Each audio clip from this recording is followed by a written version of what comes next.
no less than 6 people ran up to me, brandished a machete, freehand cut the day pack off my back, pinned me against the fence, took everything I had. One of them spun round and punched me in the face. Hello and welcome to Two Beers Till Takeoff, the podcast inspired by conversations overheard at the airport bar. Join Phil as he grabs a couple of beers and chats with interesting people from around the world, sharing expert knowledge and hilarious stories that you won't find in your guidebook. So pull up a stool and get ready for an adventure as we explore worlds of travel and beyond with Two Beers Till Takeoff.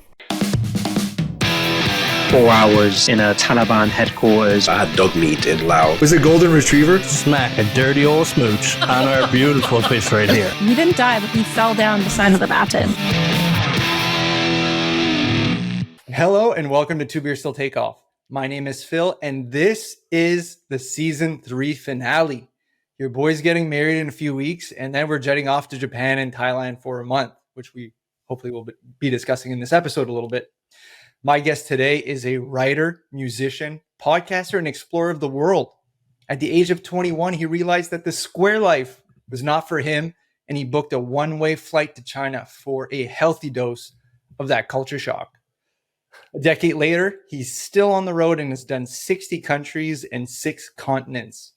He is the co-host of the Tripology podcast and is here today to talk travel stories and to convince you to book your next trip. Welcome to the show, Alun. Thank you so much for having me, Phil. It's such a pleasure. As a fan of Two Beers and also just a fan of talking travel, it's a real pleasure to be here. Seemed like you're a perfect fit. Yeah, man. And congratulations also on your romantic endeavors, your wedding and upcoming honeymoon. It's amazing. Yeah, dude, thanks. It's been a whirlwind a little bit this year, planning and getting everything ready. It's listen, I won't be here and say that I did most of it. My fiance is definitely the one that's making this happen. I'm just, trying to help where I can. And it's a lot of work. My God. Yeah, well, it's good to have a partner in crime when it comes to all the travel stuff, isn't it? So it's good that just because you have the travel podcast doesn't mean you have to manifest all the work. Exactly. And you know what? I'm actually super pumped to talk to you today because we actually booked some flights last night. So I got that bug, you know what I mean? That excitement. I'm ready to go. I'm ready to talk travel and amazing. Congratulations on booking your flights. That's the hardest step when it comes to beginning travel, isn't it? Yep, exactly. So before we get to that, you're currently in where are you? I'm in Tbilisi in Georgia, which I've been hitting the road so wonderfully hard since November. I've been all over Nepal and India and through Pakistan. I just really needed a place to chill and work on the podcast, work on Tripology and just relax. This apartment, wonderful though it is, has been somewhat of a nightmare. The pipe exploded at one point, the power's out. At the moment, there's builders outside doing ever so much work.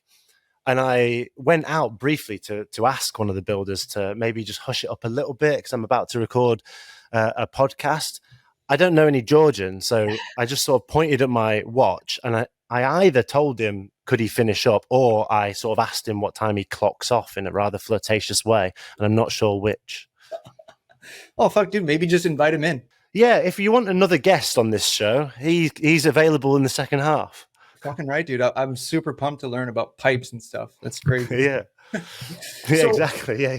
So Georgia for you is I feel like I have an idea of what Georgia looks like, not the state. Shout out Bulldogs. But for you, has Georgia been kind of what you expected and what?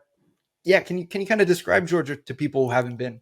It feels ever so European, especially for someone who's been so much in Asia the last year. As soon as I arrived here, it felt like there was like bakeries on the side of the road and fancy cars zipping down the street. It feels very much like a European city. And of course, there's a lot of activism going on to ensure it remains in that way designated. So it's quite cool to be here and see that the young people are so actively making it such a cultural hub, and it's beautiful to be here. I like it a lot. Nice. I've only heard great things. The mountains, like you said, the kind of European picturesque city of Tbilisi. And another thing that I think that really stuck out to me was I heard that Georgia has hangover-free wine. Listen, I love the premise of your podcast because I love the idea that it's conversations that you might have, across an airport bar. And I've taken the liberty of pouring myself a glass of Georgian wine. Fuck yeah. So cheers to this. If you saw me at an airport bar sipping this across the way, perhaps, I don't know what sort of a vibe it would create. It's less broy than a beer, isn't it? But if you saw me sipping a wine, we could share some stories, I bet. Yeah. Listen, we 2 beers still take off. We don't advocate any alcoholic drink will do, even if it's just water, like I'm on right now because it is 10 in the morning. Anything will do. So cheers. Well, it's good because airports are sort of a timeless place, aren't they? There's some people who are, in their time zone, it's the middle of the night. They're intermingling with people who are in their morning. So I like to imagine if we met in an airport bar and I was sipping a Georgian wine and you were water, we could put aside our temporal differences and have a conversation all the same. Yeah, and I'd just like to state for the record, I've never had a water in an airport. just I don't want the fan base to be like, hey, fuck this guy. He's not. It's not on brand at all. Yeah. Yeah. So how long are you planning on staying in Georgia, and kind of do you have a plan on where you're going next, or is it just kind of let's float and see what happens? Yeah, I'm going home to the UK for Christmas, and I've been devising a route to, I'm going to get there overland, I think. So I'll explore Georgia, explore Armenia, head back through Turkey, and then get to the UK all using buses and trains is the hope. Nice. Sounds like a nice little trip. Yeah, and do you know, for the first time ever in 10 years of travel, I am missing family and home, which is an unusual state to be in. I think I've always traveled to the point where the idea of going home was this scary thing where I knew I would miss traveling more than anything else in the world. But yeah, I'm really looking forward to going and giving my mum a hug and hanging out with my brother and my dad, and it's going to be a cool thing. So it feels nice to have that sojourn homeward. Yeah. Get that Sunday roast, right? Yeah, exactly. Yeah. They live in Scotland now as well, which is nice. It's the most beautiful part of the UK. Nice. What area of Scotland? It's a place called Castle Douglas. It's about as close to England as you could get whilst still having some of the benefits that come with being Scottish, such as you get to live near some cows and trees and stuff like that. Nice. I always tell this when I meet people from England because they get tickled by this, but I was in Scotland and then took a bus to the direct south, went to Portsmouth, Yeah. had some Scottish notes, go to the bus driver and try to pay with it. And he looks at me with like, I have 3 eyes. He's like, what are you trying to do here? I was like, Yeah. What's wrong? It's paper is like fake money, isn't it? Considered in the rest of the UK. Fucking Monopoly money. My mum, God bless her, she gave me £20 when I left just on this leg of the journey and said, maybe this will be useful. I've tried to use it on several occasions where money is accepted, but because it's Scottish, she might as well have handed me a piece of Monopoly money. It's worthless to other people here, but yeah, it's an interesting concept, but yes, I think it's still legal tender and they still have to take it because the bus driver did end up taking it. Yeah, people say that, but it's almost never worth the fight, is it? Like they say that also a bus driver would have to accept stamps or anything with the Queen's head on it. But really, I'm looking for a path of less resistance when it comes to currency exchange. So I usually just slip it back in my wallet and I'll use it next time I'm in Scotland. Yeah, absolutely. That's maybe the best way to go. But listen, I think we should, I want to talk about Southeast Asia and kind of our trip that we have planned, because I'd love to get some of your feedback on that. But I want to kind of dive in first into Alun's journey. So at the beginning, 21-year-old Alun, he's in his cubicle, not happy with what's going on in his life. He's finding similarities in his life to Edward Norton's character in Fight Club. Having the perfect job, perfect apartment, perfect IKEA furniture. But for some reason, He's still unhappy. The things Chronic you own- schizophrenia. yeah, And a very handsome counterpart who's imaginary. like I mean, the things you own end up owning you. So to break the cycle he's on, he decides to book a one-way trip to China. Fill in the blank. Oh, almost exactly that, Phil. I finished university and I was ever so struck with how afeared I was of like the concept of the future.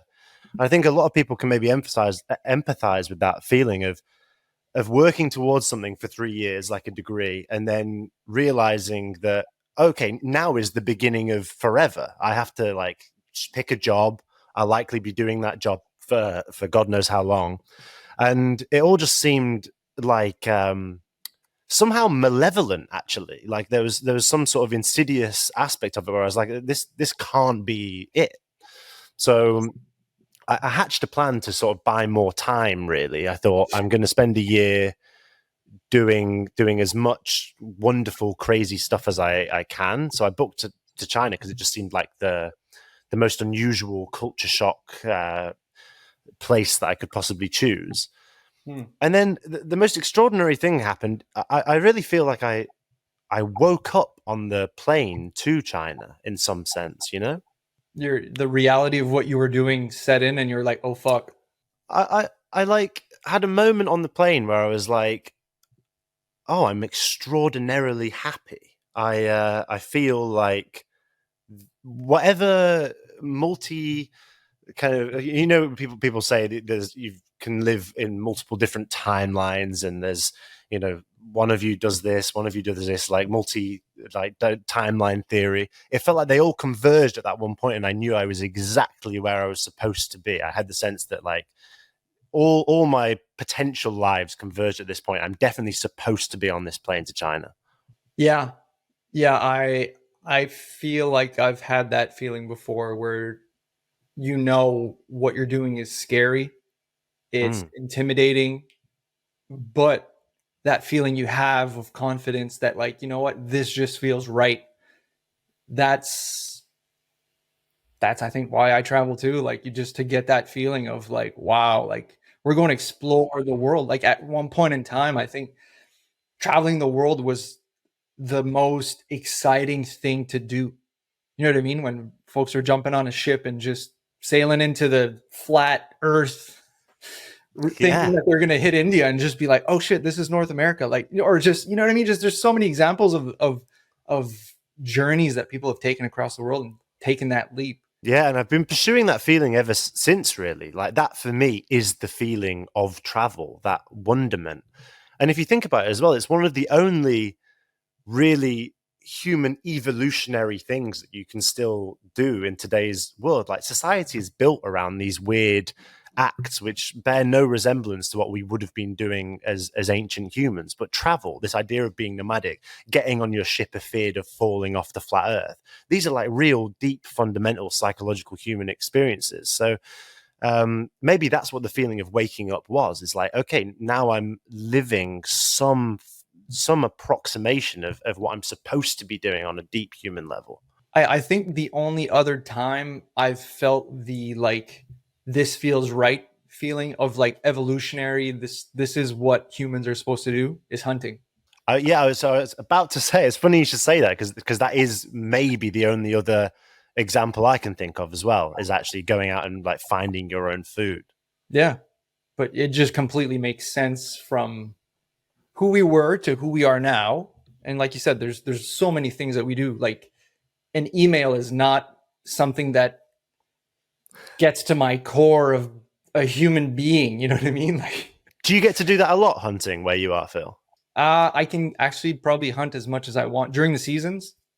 I Yeah. am missing the current hunting season right now for moose, but that's just because all my days off are going towards our honeymoon. So it's And what are you using when you do that? Are you using like a compound bow or a rifle or rifle. So right? moose. Yeah. So just to give you an example of how big a moose. Have you seen a moose? I've seen one, yeah. Big Yeah. old things. They're much larger than you think before you've seen one. Yeah, and just like the process of getting it, you know, from the woods, you shoot it to get it to the butcher that's where the kind of the job starts. Obviously it's finding it. And for the area of Canada that I'm in New Brunswick, it's a 5-day hunt during their like mating season. And yeah, man, they're like 1,000 pounds. Yeah. Difficult to pack down the mountain. Like you literally have no choice but to have the right equipment to harvest the animal. There's literally no other. The only other way you could do it, which is probably how it was done in the past, is to kind of quarter it, break it up as you're going. But then you're obviously exposing yourself to other animals and coyotes and bears. So yeah, totally. Well, that's really cool that you find such like satisfaction and peace within that, because I think about this a lot, how our lives are like almost by design manufactured around the most unhealthy things, like being sit in an office, having to like sell your time in order to buy the necessary accoutrements to live. And I think that whatever methodology you can find to break away from that and do something which feels at its core human, the more people should. And I touched before on like booking a flight being the hardest thing to do in order to get to that state, and like the idea of going to China, booking that flight, spending money, not knowing what, where, how, why, was of course like monumental and difficult, as I imagine it is when you go on your first hunt, right? If you're not got someone to show you how to do it, like how the hell do you start? But huge barrier, huge barrier to entry. But I guess that's a big thing that I encourage people to do. If you have a sense that your life is somehow lacking meaning, lacking meaning, then there are things you can do about that. I asked this question to people I think that'll give great answers to. What's the meaning of life? The meaning of life, I think, changes as you move through it. So I think it's difficult to provide one answer. I think for me now, the meaning of my life is to experience as much as possible whilst being as kind as possible. And that's like a guiding sentence which kind of moves me through my existence. But for some people, the meaning of life might be simply to provide for a family or to fall in love. I think people's meanings can change a lot. Yeah, I think we kind of touched on the things that make you feel human, or that, it really connects to your evolutionary being, I guess. And I think that, the things that we mentioned, like traveling, hunting, those things that we've done for thousands of years and kept us alive. I think things like, having children is something that is the meaning to be human, is to replicate. I think that's, if you look at a lot of how our brains reward us, you know what I mean? Like sex. So many things around sex are trying to make you have a child. You know what I mean? So yeah, of course. And one of the traps of life is to fall into this sort of pejorated mindset where those byproducts that like sex, for example, some people find a lot of meaning in sex and therefore pursue that above all else. Drugs, in the same way, like give you a momentary like feeling of connection, and therefore it's very easy to pursue the symptoms as opposed to the fundamental meaning. And I think that maybe travel was a little bit like that for me at first. I was so desperate to get away from a phobia, essentially, of life being mundane and uninteresting, that I was pursuing travel for the sake of travel, in the same way that someone might pursue sex for the sake of sex, or drugs for the sake of drugs, without really analyzing the deeper meaning within it. And I think that the second I realized that I'm always going to be there wherever I travel to, and I sort of have to develop a relationship with travel that fulfills me on a deeper sense, that's when it really got interesting, actually. I'd like to talk about your kind of the first, we talked about the journey, realizing that you had to break away. What did that look like Alun's first week, first month in China, first day? Well, of course, when you start, you have no idea what you're doing at all, right? So I when I first arrived in China, I remember going into the bathroom at the airport and like dousing myself in mosquito repellent and like changing into technical travel gear that I'd purchased and thinking, right, okay, this is what it's all about. And I'd booked like a workaway at an English school, and I took the bus service there and arrived at that school. And that was quite a good orienting experience because I met some more experienced travelers at that school. My first week in China was spent quite structured. I got very, very sick off the food there. I, recovered, taught some lessons, but I essentially went into this very culturally shocking place, Yangshuo, in the south of China. Very different topography, very different people, very different culture. But I was with other travelers doing a job there, so it felt quite based and orienting. And then I went on to explore more of China. I had a month there, went up to Chengdu and to Beijing. And by the time I'd finished that month in China, I felt very much like I had a sort of grasp on what travel was. And then proceeded to spend the next 6 months sort of doing the basic backpacker training route down Southeast Asia, which of course is like what most people get addicted to travel on. But I met someone at some point during that trip who was 29 years old, which to me as a 21-year-old, he just felt like an adult, right? And he sort of, I went traveling with him for a little while. And at the time I sort of pictured us as equal travel buddies, but now I sort of understand he was taking me under his wing a little bit. I was a kid, right? I was a clueless kid straight out of university. But he said to me, like, why'd you have to go back after a year? Why'd you have to go home? Like, if you're enjoying it, why not carry on? Why not go and do a working holiday visa somewhere? And I was, I must have had $2,000 when I started.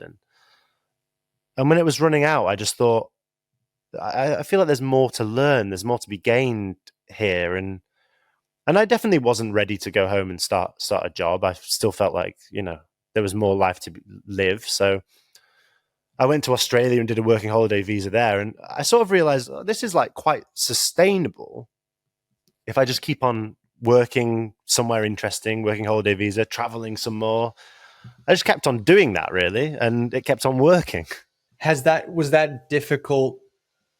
The visa situation, like obviously it's great that England colonized so much, so you have so many options. Yeah. Well, that is the great privilege, unfortunately, that I have to. It's undeniable. My passport makes things very, very easy. Yeah. So where, I guess, so you got what, Australia, New Zealand, Canada. Yeah, and those are the three that I've used so far. So okay, cool. I kind of, Asia to Australia, then I went to Africa for a year, and then back to New Zealand, and then to South America for a year, and then I spent the pandemic in Canada. Nice. What part? I was in Edmonton, Alberta, building ukuleles. Oh shit, dude! You were in Edmonton? Yeah, man. Okay, so you were building ukulele. How did you end up in Edmonton? So it's a really this is a good story, actually. If you don't mind me telling it long form, I think it is of interest. So I went back to the UK after 4 years of traveling, and almost immediately upon arriving back, I was stuck there. Because the pandemic started, right? So everything shut down. There was no way of making money. There was no way of getting a job. It was just full on lockdown. But I had a Canadian work visa in my pocket. But they did this switcheroo thing where the rules changed because the pandemic started. You could no longer just go to Canada on the working holiday visa. You had to get a job. Yeah. So I had two problems to solve. I needed some money to get to Canada, and I needed a job offer when I was there. So I was depressed at home thinking, God, how has this happened? I can't travel anymore. And I was watching a TV show with my grandma called Tipping Point. And it's like an awful quiz show where you put counters in, you answer questions to win counters, put the counters in the machine gives you money, you compete against other contestants. And I hatched a little outside of the box plan. I was like, I think I could win this show. What? So I sent them an email, and within weeks, I was there in the studio on the show during pandemic time, all like separated podiums, answering these questions. And I ended up winning that quiz show, won a little bit of money, Hell yeah, dude. and used that money to buy a flight to Canada. And What's to it get called? a job, I just Tipping Point. tipping point. Yeah.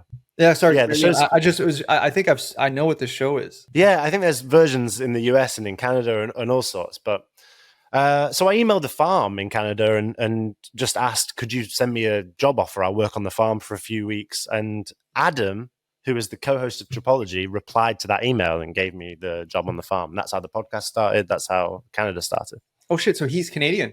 No, he also had the simultaneous idea to message the farm during the pandemic to get a job to go to Canada weeks before me. Okay, that's Yeah. awesome, dude. That's a great come to story. Yeah, that's the genesis of what now is kind of our life's work, the travel podcast Tripology. Nice. I was just intrigued how you got the job in Edmonton, because I worked in Edmonton as well. Oh, cool. I was doing roofing during the winter. Oh, nice. Did you like Edmonton? I feel like it gets a bad rap for being a great big city built on oil billions, but I actually quite enjoyed my time there. Yeah, Edmonton's a good city. I think why people why they might shit on it a bit is because anything south of there is so much more beautiful, like Calgary. Yeah, sure. Yeah. You know what I mean? Being by the Rocky Mountains and being in the plains. I enjoyed my time there a lot. I think the people were very, very friendly. It was, I got that job because I've just worked as a musician. So I was just looking for jobs in music around Canada, and it was, a logical path. But the same thing happened. Like, I was there for longer than I've ever been anywhere since I was a kid. I was there for almost 2 years. And at the end of it, I had this nice apartment and a car and a TV. And I woke up and just thought, what are you doing? You know that travel is the best thing in the world. Like, you've got to sell all this stuff and start traveling again. Now you can. The pandemic's over, right? So I'm gonna make the last tie to Fight Club. It's only after we've lost everything that we're free to do anything. exactly. Are you a Fight Club fan, or is there something about me that's sort of made Fight Club at the forefront of your? I'm giving you Ed Norton vibes. I read your bio, and in my head, I was like, "This is Tyler Durden." Yeah, right. Cool. Yeah, Chuck Palahniuk. What an interesting writer. He's very talented, surely. Yeah. So you sell everything from Edmonton, and then kind of just continue on. Yeah, which was hard to do. Like, it was the first time I was perpetually telling people, you've got to just do it. Go traveling. Just sell your stuff. Just go. Just don't care about that thing in the future, that birthday or that wedding that you've got to attend. Just do it. For the first time ever, I realized, geez, once you accumulate stuff, it is difficult to sell up and go. Like, pulling the trigger to get out of Canada was one of the hardest Band-Aid ripping experiences ever. You just got to do it though, right? I was like, I know that travel is the thing that makes me the happiest, right? Sell the car, sell the TV, go to the thrift store, get rid of it all as quickly as possible and go. And, I'm glad I did. It's easy to get tied to that life though, because it's very comfortable. Oh yeah. Yeah, exactly. Once you've been sleeping in a double bed with a nice mattress for a couple of years, going back to hostel dorms is uncomfortable. But isn't there something beautiful about being comfortable with uncomfortable? Yeah, absolutely. So Southeast Asia, Japan, have you done these regions? Not done Japan. Southeast Asia, yes. Japan is probably, I feel like Japan might be the last remaining place that people say, oh, have you been there, that I've never touched. So it's very much on the imminent list. I always, as a backpacker, I always viewed Japan as the one I'd do after all of the others, just based on cost. Yeah. You know what I mean? You're gonna go to Vietnam and live there as a backpacker for so much longer than Japan. Like, Japan, Totally. one day in Tokyo is how many days in Vietnam, if you really want to rough it. But I guess, with me and my cushy, comfortable lifestyle of not being a backpacker and collecting all these items, I will be going to Japan. And I'm kind of, the more I dive into it, the more I'm really digging I feel like I missed the boat so much on Japan. It should have been much more of a priority. Yeah, sure. I It, feel that. it just feels like I have had a lot of people come on this podcast. A lot of people give it number one, food. The history's Yeah. insane. Like I just think it's gonna be a up there destination. I think it's very intimidating because it's like almost like China in a way where you're going as a I know Manchester is a bigger city than where I live, but like for example, where I'm from there's like 100,000 people. Yeah, sure. I think that the thing that has always kept me out of Japan is its like separation from the rest of the world as well. Yeah. Like I always tend to travel overland, so just the fact that it's disconnected and it like requires its own flight, is the thing that has meant I've never been there. Adam, the co-host on the podcast, has been to Japan and adores it. But I was nearly sick when he told me how much he spent in just a brief time there. So Yeah, it's that's difficult. what we're trying to kind of avoid. And I have had a few people reach out because did post that I'm going to Japan and stuff, and some people did kind of ask some questions or like, hey, we're really excited to learn about Japan, just to kind of just understand some of the prep stuff, which I feel you kind of have to do, unfortunately. Dude, booking a hotel in Tokyo is like picking different shades of paper. Like Oh, you think they're all similar? they're all the same. Right. Cookie cutter hotels. Well, yeah, we're going on a honeymoon. We're not going to go to hostels, unfortunately, but Yeah. dude, it literally is the same little box for a different price and like 60 meters different direction from the train station is how it feels. It's fucked. It's the only place I've ever been like, what the hell is happening? It's the same fucking room. If you were going to stay in a hostel on a honeymoon, which obviously, most people wouldn't recommend, but those little capsule hostels might be one of the best options, right? It's like there's something quite romantic about two people in one capsule. Yeah, so I'm 6'1" and my fiance is nearly 6 feet. It'd be hilarious to see both of us just our feet sticking out. Yeah, exactly, man. It sounds perfect. I think that you should switch up your travel plans in Japan. Out with the hostels, the hotels, and the capsule hostels is the way forward.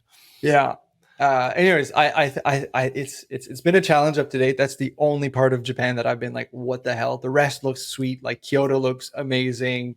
We're planning to do Fukuoka for a sumo tournament, which is Oh yeah. Are you into martial arts, anything like that? Yeah, martial arts, sports. I'm kind of Cool, man. anything. Yeah.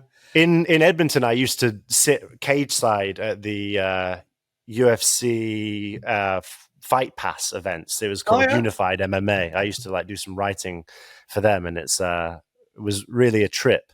So I've never seen sumo, but I bet it's quite exciting. Yeah, man. I when I was in Edmonton, actually, I was working long hours and stuff, but I was doing different jiu-jitsu gyms just around the city.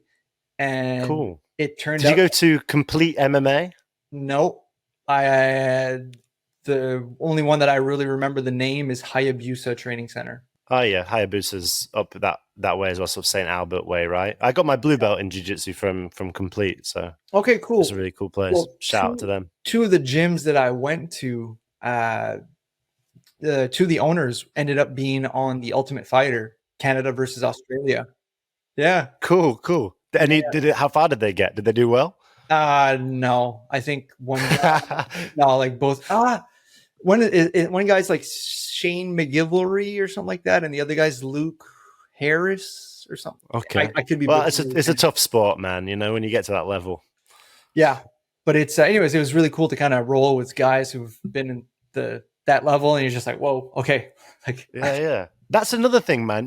We talked about hunting and travel being evolutionary. Jiu-jitsu, like being in close physical combat and fighting for your life against a choke. It's another sort of primal thing which gets the dopamine flowing, I think. Yeah, it's definitely there's something to it. It's you almost have to have those skills. Like to I think have so. those skills is you obviously don't need it, but it's I think it's really important to have. was anxiety alleviating as well, isn't it? Just knowing that you can, you have a skill set that it makes you significantly more capable than the average human being. Mm. I mean, I think it's important for everyone, but like Americans, because they could just like buy a gun. Doesn't matter how many shrimps you do in jiu-jitsu, like yeah. This firearm makes me capable now. Yeah. Have you done a decent bit of Thailand? Yeah, so Thailand would have been one of the first sort of 5 countries I went to. We're talking like China, Vietnam, Laos, Cambodia, Thailand, that sort of journey. Sure. So my fiance, I guess she's done kind of the touristy bits, the Koh Phi Phis, the Rai Lays, the Chiang Mai's. So we were planning to go to Vietnam, had to kind of change our plans due to the typhoon and it hitting the Ha Giang Loop area, which is where we wanted to do. I think we could still do it, but from what I've heard, there's some roads that are still being uncovered, which is not the ideal place. Oh yeah, it's not honeymoon stuff. It's not adventures for a honeymoon. Well, I mean, we would have done it, but it's just that it's like, let's go and just hope that boulder doesn't crush us. You know what I mean? Like that's not the vibe that we're going for. But anyway, so we decided to look at different areas of Thailand. Koh Phangan came up. Unfortunately, when we're there is rainy season. We're like, fuck. We looked at an area that I've never heard of people telling me about this area, but the east of Thailand. Have you done that area? The like by Pattaya and past Pattaya? Oh, you're asking me to go back almost a decade, so it's difficult for me. Do you know, my time in Thailand was characterized by, I went down to the very, very south and did one of those 10-day meditation retreats in a place called Suan Mok. So it's difficult for me to look beyond that. I went to Koh Tao. I think that's on the eastern side, right? An island off the east. Okay. Suan Mok, Pai, of course, I went there. That's in the north. Chiang Mai, Chiang Rai, Bangkok. I think that might sum up my Thai experience, those places. Okay. Yeah, so we're like bordering Cambodia. Right. We're planning to go. Okay, cool. Everything I've kind of just been on Reddit, just kind of asking around. Either the people I know who have been a good part of Thailand haven't been there, and the things that I've read on Reddit is stop posting about these places. Oh, because you will reveal the wonderment of them to the rest of the world. What do you think about that sort of gatekeeping in the travel community? Because there's an aspect of me which quite likes it. Keeping. Yeah, you're a fan. Yeah, because I mean, I'll share it to the podcast listeners, but yes, the mass. I mean, there's good economic benefits of sharing and giving information, but you almost want to gatekeep a little bit just so that it doesn't get ruined, or you know what I mean? Like we see these islands that you can't even go to anymore because there's so much garbage. Yeah, I think that happens inevitably, right? Like when I went to this place called Nusa Penida, I don't know if you've heard of it. It was like an island with one homestay, and I went diving off there, and now I've seen people come through the travel community with pictures and stuff of it. It looks like it's turned into Koh Tao, turned into Lombok or Gili Trawangan or something like these places. It's just become over the last 10 years this huge hotspot. I think there's an inevitability to that sort of thing, really, especially since like everyone who goes backpacking for the first time goes to Thailand, right? It's kind of the spot for that. Yeah, and I mean, I'm super generic. It's my first trip in Southeast Asia, so I have to go. But it's good for that, though. The food's good, the people are friendly, the routes. This is the thing I was going to say as well. You're going to this area of Thailand, but the route will be super marked out for you. I'm sure it's super convenient to get around. It's super easy. People are friendly. There's so much tourism there. You'll never come across language barriers and stuff. It's just like it will be a holistically peaceful trip, I'm sure. Yeah. Weed's legal there too. Interesting. For now. Yeah. For now. It's a little bit of a shame. So they're really working hard to reverse it, I hear. So partly, I'm thinking about going and living in Thailand for 6 months next year. I want to do like my diving instructor qualification. And one of the selling points would be like, oh, that's great. Like I can consume marijuana in a manner which obviously should be legal everywhere in the world. Like, ridiculous that it's not. But unfortunately, I think the government there is like somewhat reneging on their decision. It's gonna be tough to do. They're gonna have to become like an Indonesia if they do that, right? The little extreme. Yeah, I mean, how do you do it? Once the cat's out of the proverbial bag, it's a little bit difficult, isn't it? It's been really cool in Canada, man. The weed being legal, it's like it's good because you do know the source of what you're consuming, which is great. I think my favorite part of it is that it's unlocked or allowed people who haven't in the past considered doing it to do it. So you have these like people that are like, squares, and they're just like, let's try a gummy. Yeah, sure. I think it's funny. Just I'm not like a huge consumer of marijuana. I'm talking like maybe once a month. When I was living in Canada, I might take an edible or smoke some pot. But for me, from a philosophical perspective, the idea of it being illegal is so wackadoo that it's like it offends me that the UK, for example, is so like against it. It's such a anathema there to even talk about. In like amongst that square community, the square society, like the idea of smoking weed is crazy. Yeah, I think it's. I watched a documentary on it. I think Joe Rogan was part of it, and it was talking about like why is it illegal, and like apparently the reason it's illegal is it was a threat to the paper trade, like the hemp paper. Yeah, with the decorticator, right? The cotton industry. Yeah, so they basically outlawed it, or they tried to get it made illegal, and so they would throw out propaganda that it made like white women sleep with colored men. I'm doing the quotation marks that they said, but that was back in the day. That was the way that they made people get on board with making it illegal. Yeah, and there was that propaganda film as well. Reefer Madness was used. It's of course it's all tied to economics, and then the military-industrial complex. In the 60s, why most drugs were classified, and it's all methodologies for control, man. In the same way that a lot of things are, and I genuinely believe, and forgive me if it sounds too esoteric and convoluted, but I think that travel, in the way that this community does it, and in the way that I've been lucky enough to do it, is like one of the last really revolutionary things that you can legally do. It's like this idea that you're saying no to the cycle of time, money, taxation, just to feed yourself and live. The idea that you can just go out and explore in a truly nomadic way. I think there's a revolution in that. I think it's beautiful. Well, let's maybe go down the rabbit hole here and talk about the potential future of travel. Not to be too gloomy, but we've all, I mean, I hope people have heard of this, but the World Economic Forum talking about 15-minute cities, and in ways to reduce the amount of pollution, quote unquote pollution, that we would be stuck to a 15-minute city where we'd have access to everything we need in terms of groceries, whatever, and you're able to get that within 15 minutes. But you potentially can't leave your little district. Yeah, well, you can already see it as well. Like when I first started traveling, and when, God, it's such a way to make yourself sound like such an incredibly old human being. But 10 years ago, when I was 21, the idea of having an onward flight or something like that didn't really crop up. It felt like you pretty much had, at least on my passport, free passage. And, maybe that's due to the sort of places I was going. But I've noticed with increased frequency, it's like, how long are you going to spend here? Have you got your ticket back to your home city? Like, there's more interrogation, particularly since the pandemic, of like, you're doing this full time. Like, when are you going home?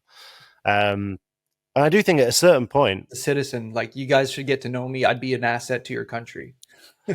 Yeah, well, it's just at a certain point, it's like, if travel continues to become more popular and people see the majesty and beauty of just, as it becomes more possible being a digital nomad as well, like at some point, what do we know about governments? If people stop doing what they want them to do, there's intervention becomes inevitable, right? Yeah. Yeah, I think so. And I think maybe another, I don't know, like another generation or few generations forward, could you see that, you know what I mean, technology replacing travel? You know, if we, I feel like the younger generation is definitely not as social as, you know, generations have passed. And, you know, obviously the use of technology has been replacing human connection or being used to Yeah. connect with humans. And I'm really curious to understand what will happen. Will travel eventually be on a fucking VR headset?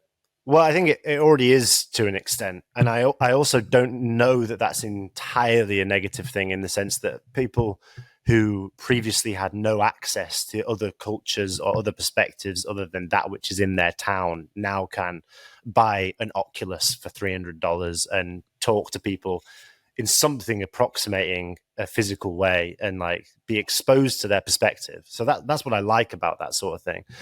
But I think there always will be a gatekeeping barrier, in the sense that the travel community is fundamentally built off of people sharing 10-bed dorm rooms and hostel common rooms and splitting the cost of taxis and all those things. And you'll never get away from that. There'll always be people who take a flight to the end of the world and meet other people who have also taken a flight to the end of the world. And by the fact that you've both taken a flight there, you have so much in common and you'll interact and become one. And if they ban the flights, we'll sneak on ferries and shipping containers. And if they ban the shipping containers, we'll swim. You know, there's always going to be people traveling, and there's nothing that anyone can do about it. Dude, you could just like 4 drones and just let's go. Yeah, exactly. You just need to make sure you're incredibly lithe and light, so you're it'd be an incredibly fit travel community if drones become the in thing. Yeah, that'd be a wild way to get there. But yeah, dude, we're deep into the episode here. I have so many more questions for you that we did not get to, which I don't know. We've got to do 2-parter, Phil. Dude, I feel like you might just be a fucking regular guest. Yeah, I'm available, man. I'm available. It's going to be as if we serendipitously meet each other at the airport bar every other week, and you start to wonder: is this guy ever getting on a plane, or is he just an alcoholic? Is it Tom Hanks from In Terminal? We've gone this far and we haven't even talked about your podcast. I'm gonna take the Q&A portion, and we're gonna talk about that in the Patreon, because I think you're gonna have some awesome answers to that. So let's talk about your podcast, and then I want to talk, and then I know you have a sick story for us to do season finale. So yeah, so Tripology, your podcast, which, to be honest, it's a really fucking great name. Thank you. Yeah, well, Adam, the other host of Tripology, he's in charge of anything food and culture related, and also naming things. So I can't claim any responsibility for the name. Well, dude, he knocked it out of the park, because that's a fucking sick name. Thank you. Yeah, I like that it sounds a little bit like a cult, you know? Yeah. Like, oh, I've recently been inducted into Tripology, and now my life's gone all unusual and baffling. I like how it sounds like it's travel. It could be, you know, that you guys just did a bunch of ayahuasca and you came up with it. It sounds really cool. Thank you. It rhymes with biology. Yeah, which you have to say to people sometimes. I go, it's Tripology. They go, what? I go, like biology, but with psilocybin. Exactly. So you guys met in Edmonton, the home of all podcasts, right? Of how they British Columbia, actually, the farm was. Okay, it was in BC. Okay, sweet. Salmon Arm, if you've ever heard of that. Yeah. So that's okay. So, and then you guys, you know, you meet, you start broing down, and then how does that kind of culminate? Yeah, when I met Adam, he was maybe the first person I'd ever met who spoke about travel with the same sort of reverence that I like feel deeply it deserves. A friend of mine once said that I talk about travel like an evangelical talks about their God, you know, like I kind of treat it with this Like, I think it's so much bigger than just the word. And Adam sort of captured that same vibe. And I mean, we sort of just loved each other. Like, he became my brother very, very quickly. And it seemed clear that we had to do something together. I'd been interested in podcasts for a while because I couldn't stomach the idea of traveling with a vlog camera staring down the lens. I thought that would impact my experience too much. Yeah, so I just thought, at that time I was trying to write a lot about travel. I wanted to write a travel book. I was writing all my experiences, and I thought, well, maybe it would just be better if we just once a week had a phone call that we'd have anyway as best friends, and put it out on the internet and see what happens. How difficult is that to do when you guys have maybe different agendas? Are you guys doing more virtual? Or are you guys doing a lot together? How's that working? The last season of Tripology, the last few months have been us traveling around India and Pakistan together. So that's obviously like very, very easy. We just have experiences together, load up the cameras and the mics and talk about it. Going forward, we both travel very differently and in different ways. So the show is going to be, it's two best friends calling each other up and talking about the experiences that they've had whilst traveling. Yeah. Which in a way I quite like, because it's a phone call that I would want to do anyway. And I think, God, what I really never want to do with the podcast is like tell people how to travel, give travel tips, give travel advice. It's more about being a part of mine and Adam's friendship as it's seen through the lens of travel, experiencing things with us. We joke about some of the crazy things that happen while we travel. It's like an experiential philosophical podcast about something which we love so much, And yeah, it's just a little bit, you feel like a fly on the wall just over a conversation where you guys would be just chatting on the phone, but it's just like, hey, this is a podcast.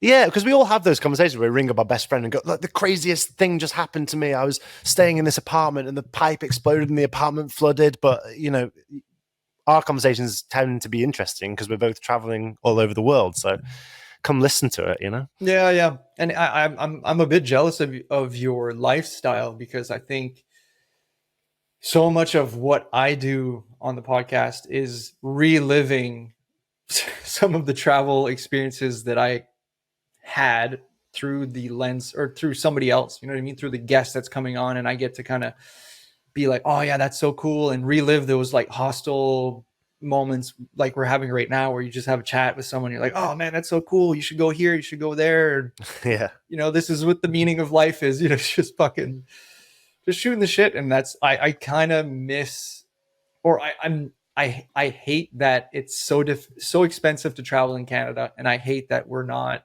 closer to somewhere that it's more accessible. Like, I think in Europe it's just so easy to travel. You can jump on a flight to Portugal for 20 euros if you want. You can take a bus to wherever, you know what I mean? It's just so easy. Whereas here it's like, got to drive 6 days to get to Edmonton. Yeah, so but the beautiful thing is, though, Phil, you found an outlet that you can connect to travel in a realistic and viable way, and like remain connected with the ethos of it in that sense. There's so many people who go traveling once for 6 months or a year, like I was going to, and then just return to a life completely devoid of it. So the cool thing about you doing Two Beers Till Takeoffs is you're like still an active member of the travel community. You still kind of understand it on that deeper level. So there's varying levels of connection to the actual act of traveling, I guess. Yeah. And I think the reason I say that is just because I think sometimes I feel like a pretender sometimes. I'm like, fuck, I haven't even traveled in 2 years. Like I've traveled, but haven't really gone out and got that, that culture shock that you got in China, or that, you know what I mean? That like, oh my God, I don't know what's going on. Like, which is what I'm looking for. Yeah, but do you know what, though? There's how many travel influencers do we know, or people in this industry who may be amazing travelers. They maybe go and see lots of interesting places, but they can't communicate that eloquently or ask interesting questions, or they don't think in the what I would coin an interesting, thoughtful way about travel. I think that it's very clear that you're good at what you do on this podcast. Like, you ask interesting questions, you evoke things from the people you're interviewing. So I think people have different skill sets and different things. Obviously you'll be a great traveler and a good traveler, but you are exceptionally good at podcasting. I think there's so much value in that. Appreciate that, man. Appreciate that. That's super nice of you. So I guess last words on Tripology. Where do you see it going, and what are some of your goals? Ever since we started, we set our heights very loftily. I think that we want to be inextricably linked to the idea of travel, and particularly long-term sustainable travel, in the point where people think of travel and Tripology as being one of the same. I want to be in that pantheon of amazing travel things like Yes Theory and Zero to Travel and of your podcast, of course, as well. Like, I want to be in that group that people think of travel. They think of Tripology. They think of, like, I want to do what those guys did. And more than anything else, I also, if just one person who was about to surrender to a life of 9 to 5 that wasn't going to make them happy listens to Tripology and makes an alternate choice and ends up having a great life because of it, then God, every hour sat at a computer editing garbled audio is absolutely worth it. Yeah, I think especially when you're getting into it, it's been a year, been 2 years, you have to almost refocus. You have to remember why you're doing it, because it does get really tough. As you know, it's tough to get guests. It's tough to, want to record. It's tough to stay connected, but it's like you said, if you can reach your goal and stay connected to why you're doing it, I think it's how you keep going and achieve what you're looking to do. Yeah, I'm never interested in doing things by half measures, like I wouldn't want to, the time and effort it takes to produce a podcast like Tripology. If I was just interested in it from a hobby perspective, it just wouldn't be worth it for me. It like has become the focus of my trip and my travel and everything. Like, it's something I care about deeply. Before we get to story time, this episode is sponsored by Fredericton Dumpster Services, who have been in business in Fredericton, New Brunswick since 2016. Check out Fredericton Dumpster Services on Instagram and Facebook. When you need to dump, they're there to help. Fredericton Dumpster Services. Food and drink. Okay, so this is actually a story that I've been saving for a couple of years. I've teased it many times on Tripology. And I spoke to Adam this morning and I said, are you cool with me telling this story on Two Beers Till Takeoff? Because I think it it's time I revealed this story to the audience writ large, and that can be your audience as well as mine. It's a story that has a somewhat negative spin, which I hesitate to do because I always think these sorts of stories might put people off travel. So it comes with the preface that this sort of thing almost never happens, but occasionally it does. And when it does, it makes bloody good stories. So I want to tell you about the only time I've ever come under fire of a criminal underworld, and that was during my time in Johannesburg. And which, of course, is a scary city. A lot of people have heard of it from Louis Theroux documentaries or the like. It's like one of the most crime-ridden cities in the world. Yeah, I remember I almost had somebody come on, and it didn't work out just because of they were traveling. They were in a camper bus, but it was people from Johannesburg, and they said, if you take the bus in Johannesburg, you will get robbed. Like, it's not a matter of if, it's like you will get robbed. Yeah, it was so much to the point we had a rental car and we were told by the car company, don't stop at red lights in Johannesburg, just go through them. Like, cop the danger of the moving through traffic over the danger of being like obvious tourists stopped at a red light. So it's a dangerous city, but I'd been traveling through Africa. I went overland from Israel to South Africa, taking just one flight, hopping over Sudan. It was an amazing, amazing trip. It took a year. And my goodness, if I didn't really evolve as a human being, it was probably the hardest year of travel I've ever done, the most eye-opening, the most beautiful. It was probably the transitional year that I went from being just your average backpacker to someone who was in love with travel to the extent that it was my life. But by the end of it, I was feeling ever so confident. I'd been to some hellishly dangerous places, and I thought I was taking a flight to New Zealand that evening, and I almost went on a little victory lap out around the city. I thought, I want to see the streets of South Africa just one more time. And I left the hostel in broad daylight with all my belongings. I left my clothes in my big bag at the hostel, but I had my passport, I had my iPad, I had my phone, my glasses, every little thing that you could imagine in a little day pack. And I just went off on a little wander.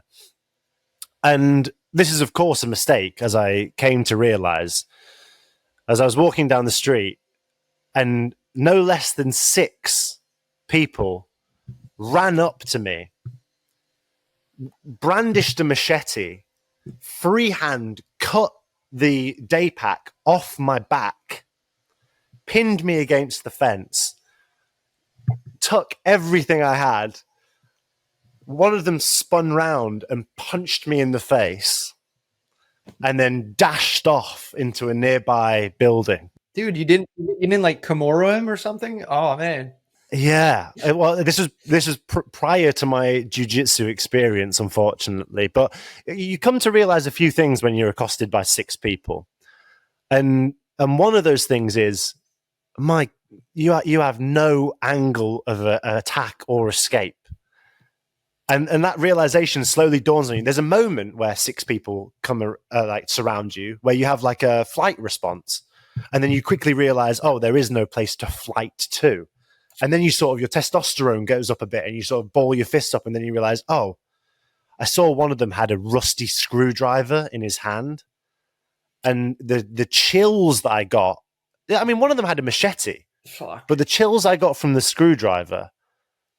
Something about the rust at the tip of that Phillips head was so horrible that, I thought, God, I do not want that thing inside my body. Yeah, that's rough, dude. It's like even let's say we talked about this earlier, but like, how to combat martial arts or to win a fight is to have a gun. But even in that situation, 6 people with rusty shit or rusty things that can penetrate your body. What's a gun going to do? Maybe you'll get one of them, and then all you've done is make 5 very angry muggers. So at some point you just relent, right? I just like put my hands up and was just like, well, I guess just take everything that I have. They took all the stuff. One of them spun round, punched me in the face, and then they all dashed off.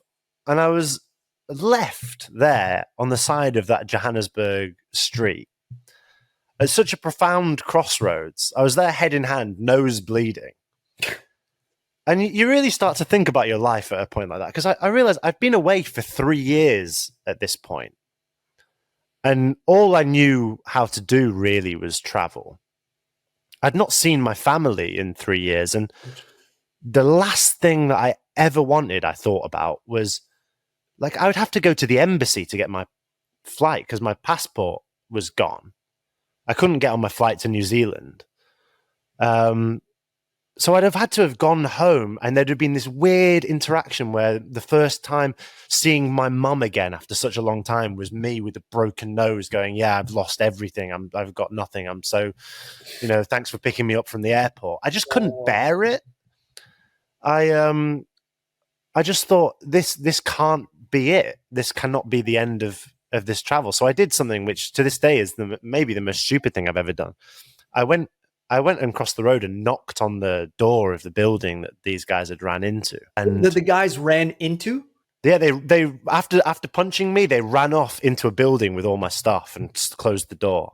You knocked on the door?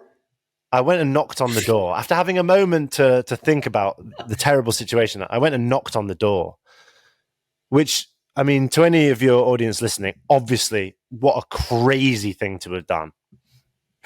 What the fuck? One of them opened the door and looked at me like, what the fuck are you doing, kid? And I said, listen, you keep all my things, but please give me my passport back. And he slammed the door in front of my face, which is, in my mind now, I'm very grateful for that response. It's better than a machete to the gut. Yeah. So I sat sort of collapsed head in hands on the side of the road again. And about 2 minutes later, he opened the door and threw to the floor my passport, spat, and then slammed the door again. Holy fuck. Yeah. Man, that takes some balls to knock on the door. But I mean, when you're that desperate and that naked after being robbed. Yeah. Well, I think of it to this day as like the moment, God, how different my life would be if I'd not done that. Like truly, it would have set a completely different trajectory for everything. I wouldn't have gone to New Zealand, therefore I wouldn't have gone to South America, wouldn't have gone on to Canada, wouldn't have met Adam, done the part. Like everything's completely different if I don't go up and knock on that door. I still remember the look that guy gave me when he threw that passport. There was something, one of those moments where I kind of like caught his eye when he threw that passport down, a sort of mix of pity and disgust, and like he threw that passport down to me. I mean, what thought process did he have that led him to do that? I guess like he was just like, we've done enough damage to this kid, like let him go. Or maybe he had to go to his group of friends and say, come on, let's give him his passport back. Maybe he was just like a kind guy in difficult circumstances, or who knows, man. Maybe his passport was just of no use to him. We don't know, but crazy. Fuck. I mean, it kind of I think it sounds like you knew deep inside of you, somewhere evolutionary, that if you didn't go knock on that door and try to get your passport, the ride was over. Yeah, 100%. I think that like that was the end of travel. I wasn't willing to accept that was the reality I lived in either, And I think that can be a dangerous thing. It can be a dangerous thing to refuse to accept your circumstances. And in this instance, I'm very lucky it paid off. It's, not advice I would give to everyone. I think sometimes you've got to just accept defeat. But my God, man, that passport became my prized possession. I continued to travel on it for another few years, and I still have it to this day. It's full of stamps and it's all worn, and I like to think you can maybe vaguely see the gravel marks as it fell to the floor that sunny day in Johannesburg. Spit Yeah, exactly. You can cotton swab it under a black light. That passport looks like hell. Oh, dude, you should. Once it expired, you should have sent it back to him. Right, thanks. Yeah, this is yours. Do with it as you will. Yeah, exactly. Yeah, I concede. Finally, I tap to your Kimura. Oh, fuck, man, that's wild. Like, I've only been robbed once, and it was not under those circumstances, and it was still scary as fuck. And What happened to you, Phil? I was in Peru. First day, my bag didn't show up. The second day, I was going to meet my buddy at the airport, taking a cab to the airport, to the airport in Lima. And about a kilometer away from the airport, I was just on my phone, and we were stuck in traffic. There's people kind of around us selling shit, normal South American kind of lifestyle going on. And guy just reached in the car and stole my phone. Damn. And then I had that fist clenching moment where you just like posture up, and I get out of the car and I yell, "Hey!" I said, "Hey, motherfucker!" And then Nice. I got him. If that doesn't stop a Peruvian pickpocket, I don't know what will. Yeah, so he threw it at me and then spat it off. He looked back. There's three guys. Two of the guys were going towards a crowd because traffic was really moving slowly. There's like 4 lanes per side. And there was just a guy in the median, and he looked back and flashed a knife. And I was like, that's my moment of get your ass back in the cab and we'll try to figure it out. At that point, it is just a phone, isn't it? It is. You so quickly, sentimental objects become just their material form when a knife is brandished. Yeah, literally. So no, it was my first time. The only time other than that I've been robbed is I was in a hostel in Czech Republic, and they had a basement bar. And for my trip, I'd taken kind of my parents' kind of old beach towel that was like this really gnarly color. And I remember being at the bar and I was like, man, that's crazy. They have the same towel as I do. Oh, you found it. Yeah, but how could it be? Because the color was so gnarly. Yeah. How could it possibly be a different towel? Exactly. So just kind of packed up and left. And I was like, oh, fuck, dude, that was my towel. Anyways, that's literally the only other time that I've been robbed. So to your point, we're not trying to scare people away. It's just some of the realities that can happen. And it's really very rare that it does happen, and that's 10 years of extreme travel experience. Someone attempted to rob me another time, but I successfully evaded the mugging. I've talked about that story on Tripology, but most of the time travel is really safe. And when it's not, it's usually because you've made some sort of error of judgment. Like, I shouldn't have been walking there with my phone and passport and all that stuff. Like, I just shouldn't. It was a mistake. So, not to victim blame, but I, as the victim, wasn't being the best traveler I could have been. Yep. And you learn and you move on, right? Yeah. And I mean, same as me. My phone was out. The window was down. Yeah. I've literally like read on Reddit people saying that this has happened to them before. Like, it's a hot spot to for theft. Also interesting is there's a huge counterfeit money counterfeit money operations in Lima. And I was watching Trafficked with Mariana Van Zeller. Do you know that show? Mariana Van Zeller? No, I don't know her. Yeah. Anyway, she's like this investigative journalist for National Geographic. Anyways, they're filming in Lima, and it's all around where I got robbed. I'm like, I could see the airport from where they were. I was like, I know exactly where that is. Yeah, it's funny. Your memory really locks in the spot. I reckon I could retrace the steps to my mugging site in Johannesburg just off trauma alone. Well, you should check. I'm pretty sure she's got a couple of episodes in Johannesburg. More accurate than Google Maps trauma, isn't it? Yeah.